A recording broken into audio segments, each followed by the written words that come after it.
Hi everyone, it's Leslie and welcome back to my channel. Today I'm going to show you how to bezel a coin bead. I've had a couple of requests for this. So sometimes when you have a bead that doesn't have a flat edge, there's a pretty simple way to take care of it. So I'm going to work on these little moon faces today. Here's some examples of some other coin beads that I have put beads around. They make great earrings or charms.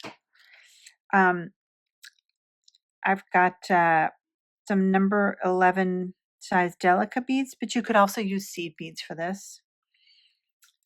And I've got some beading thread and a number 10 beading needle. For this kind of work where you're doing shaping, I recommend thread over fireline. I've got Miyuki thread, or you could use KO also. That's my preferred sort of, this brand. It's my preferred. It's a very silky beading thread. It's pre-waxed. You don't have to stretch it.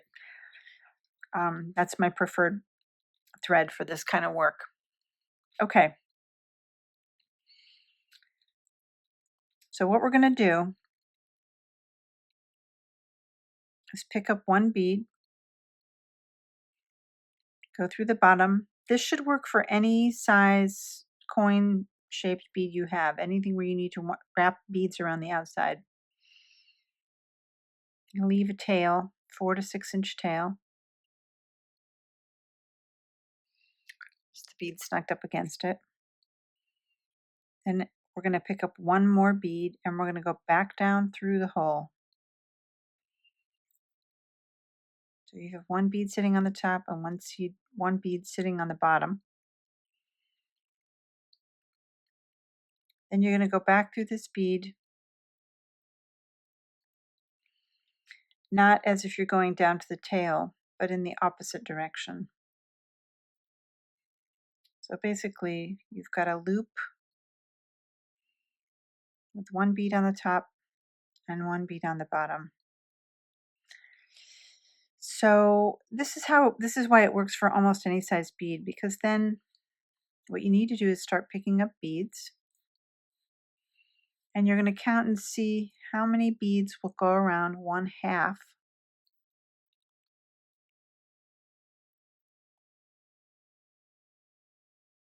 Okay, so lay the beads on the side and keep checking. I've done this before. I believe it's 15. Honestly, it doesn't matter if there's an odd or an even number of beads. It will work out either way. Let's see what I have here. 3, 6, 9, 12. All right, I've got 16. So you don't want to cram too many beads into this space.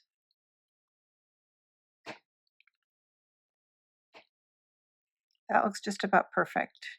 And you even want to leave a tiny bit of space between, because when you start peyote stitching around, they'll get a little more crowded. So let me pick up another 15 on the other side.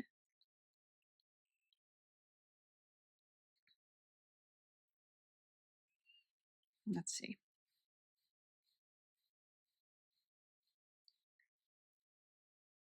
Oh, I've only got 4.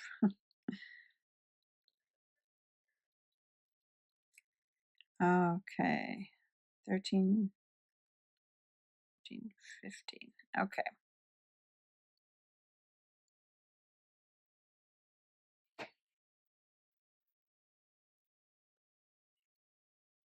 Okay. So we've got beads going all the way around. You can see there's a teeny little gap. That's great. Hold on to your tail down below. Now we're going to start peyote stitching. So you're going to kind of hold that tail tight so the beads are a little taut around the edge. We're going to start stitching around. The first row is going to be a little bit wonky because the beads are kind of flying all over the place. Don't panic. Just keep holding the beads on either side. See, I laid in the first one. It's not laying in the right place. So Just line them up as you go. Take your time. I'm going to stay with you with this because it is a little funky on the first row. Okay.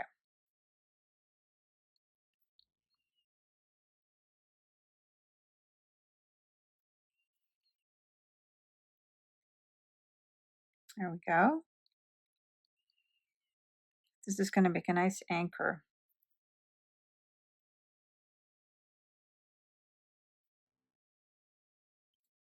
And if it isn't sitting right, just make it sit right.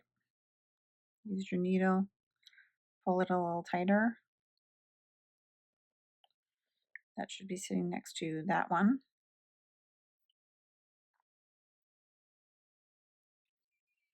Okay.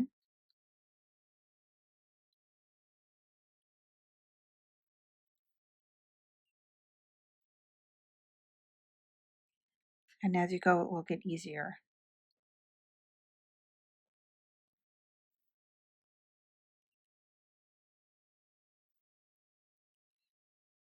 He looks like I'm approaching the top of this bead.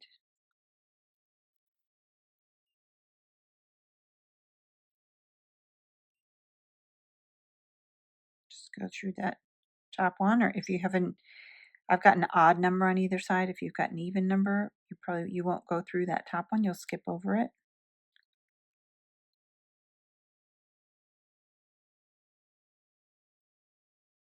Okay, I'm on the second half.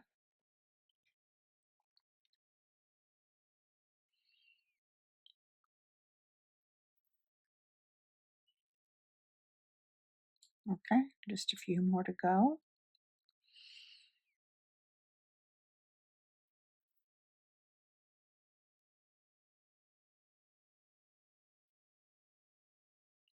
You don't want to forget to step up at the end.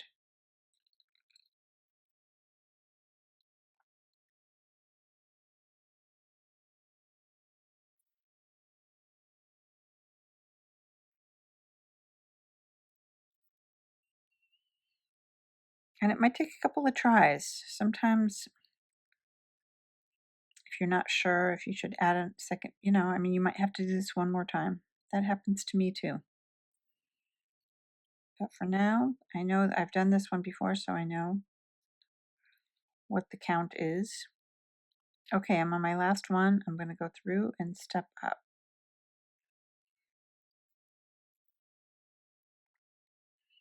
Okay, so now I've got, whoops. Now see, these beads are kind of moving around. But as you add rows, they will stop. Okay, so I've got 3 rows going all the way around. Let's continue. I'll do another row, and I will come back at the end of this row, and we'll see what is next. Okay, I finished this row, so now I've got 4 rows going around the side. It's getting even more stable. It's feeling like it's sitting on here better. I can still kind of move it off of there. We're going to leave it here on the side. On the sides, so you can kind of determine how many rows you want to do. I usually do an odd number so that the front and the back are the same. So what I'm gonna do next is I'm gonna go to the other side. I was working on this side. Now next I'm gonna take my thread over and I'm gonna do the 5th row on the other side just to balance it out. So I'm going over to the other side and I'm going to peyote around for row 5. And I will come back to see how that looks afterwards and to determine what is next. Do we need to do more rows? I'll be back.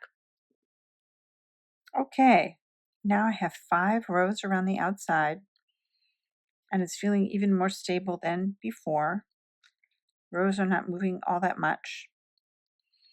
So if you have a thicker bead, you can decide whether maybe you want to do another row on each side. for 7 rows, or if you don't care what the back looks like, or if you don't need them to be symmetrical, you could do 6 rows, whatever it is. But the last row on each side, last row or 2 on each side, I've gotten some number 15 beads out. So these are a little smaller. So I'm going to do a row with these, and that will cinch in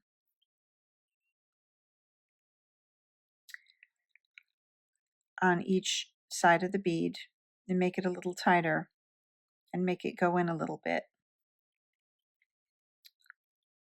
So I'm going to do a row on this side,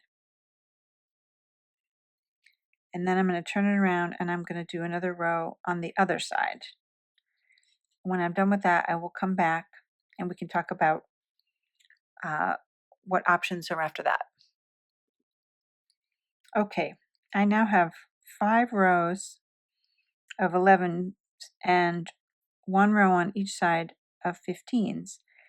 I feel like this is enough rows. If you want, you could do another row of 15s on either side to make it cinch in some more.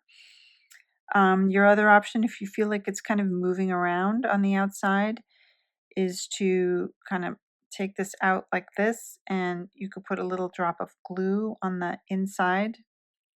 Sometimes I do that just so it doesn't move around. Just put a little drop of glue on the inside. But basically, this is a technique that will work for round or oval coin beads, pretty much any size. Anyway, I hope that to see what you do with it. Let me know, and thank you so much for watching.